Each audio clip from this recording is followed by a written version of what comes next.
Bonjour, je suis désolé de ne pas pouvoir être avec vous physiquement aujourd'hui, mais ça me fait plaisir de vous parler de Cinété. Alors avant de commencer, voici en introduction quelques mots qui ont été prononcés sur TF1.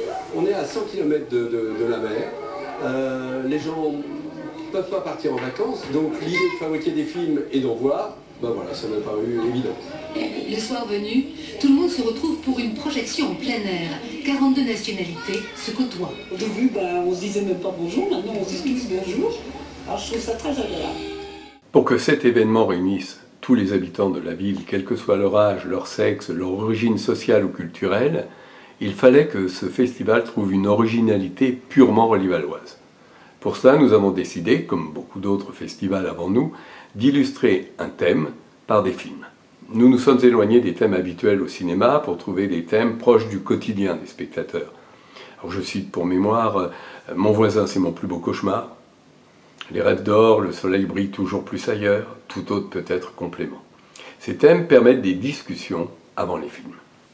Chaque année, nous préparons une liste d'environ 100 films correspondant au thème et des groupes de jeunes, enfants ou adolescents, choisissent dans cette liste les 32 films qui seront projetés entre le 14 juillet et le 15 août, faisant ainsi de Cinété un festival de cinéma programmé par des jeunes pour parler aux adultes.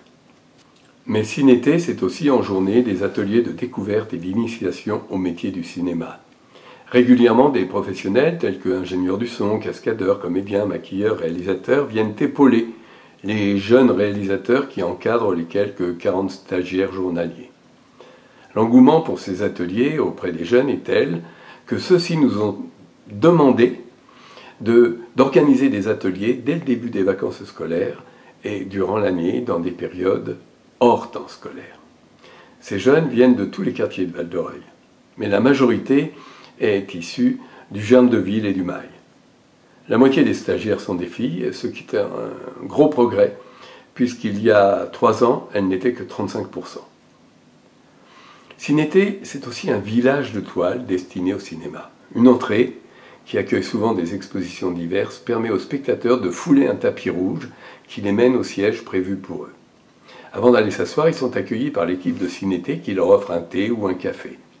Cet aspect convivial réduit les inégalités sociales ou culturelles et permet souvent des discussions et aux spectateurs de découvrir, avant la projection, telle ou telle association de quartier, caritative ou culturelle qui leur offre un dîner, une collation ou un spectacle.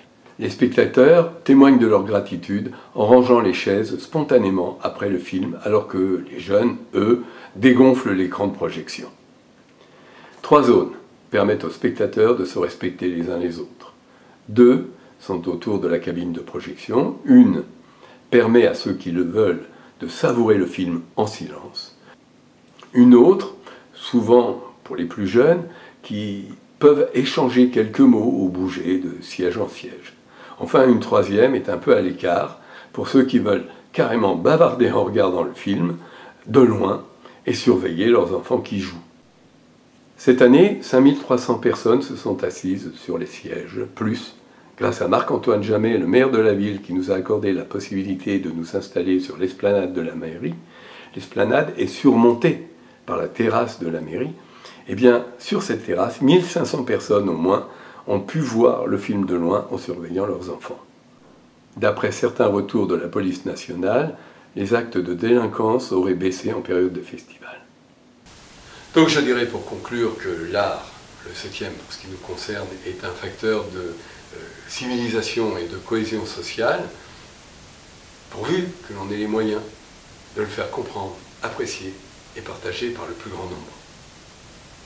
Merci de m'avoir écouté jusqu'au bout. Dans quelques secondes, ce message va s'autodétruire. Bonne journée.